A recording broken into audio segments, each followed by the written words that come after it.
सरकारने मदत दिली, मोबदला दिला, इथून पुढे काय व्हावं अशी तुमची इच्छा आहे? म्हणजे आता तो मोबदला दिलेला आहे, इथून पुढे जर कोणत्या आदिवासी भागामध्ये अशी सभा झाली तर तिथल्या शेतकऱ्यांना मोबदला दिला जावा अशी तुमची मागणी आहे का? नेमकी मागणी काय या संदर्भात? हो, मला सांगा, जरंग्याच्या आंदोलनात कुणी जर, म्हणजे मला तर माहीत नाही, काही ठिकाणी तर अत्यंत कॉन्ट्रोवर्शियल आहे, कोणाचा जीव जाणं हे चुकीचंच आहे, परंतु जर तुम्ही हे 50 लाख काय देतात मोबदला मृत्यू झाल्याच्या नंतर? आता सध्या 50 लाख.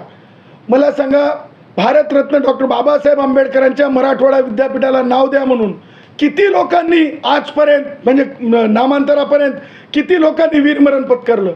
त्यांचा कधीच विचार होऊ शकत नाही आहे. मला सांगा, जी आंदोलनं वेगवेगळ्या कारणाने होत आहेत, जसं की आता ओबीसींचं आंदोलन झालं, जसं की आता म्हणजे शिवतीर्थावर काही सभा झाल्या, ह्या सभ्यांचे पैसे सरकारला देणं आवश्यक नाहीत का? आणि उद्याच्याला जर जरंगे BKCत येणार आहे असं म्हणलं जातं आहे, मला वाटतं की कायदेशीरदृष्ट्या त्याला येताच येणार नाही, त्याला म्हणजे फार अशक्य आहे ते. तशी मुभा विद्यमान मुंबईमध्ये दिली जाऊ शकत नाही, परंतु असे चोचले केवळ जरंगेचे पुरवले जाणार? इतर धर्मीय संघटना असतील, संस्था असतील, त्यांच्या बाबतीत काळजी नको का? तेव्हा मृत्यू या अगोदर आंदोलनांमध्ये जे मराठ्यांना विरोध नाही आहे आमचा आंदोलकांना, परंतु इतर जे असतील, ज्यांनी आपलं वीरमरण पत्करलं, त्यांना सुद्धा मोबदला मिळाला पाहिजे.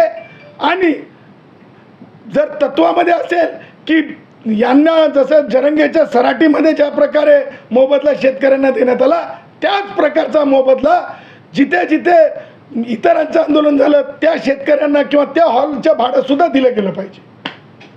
धन्यवाद.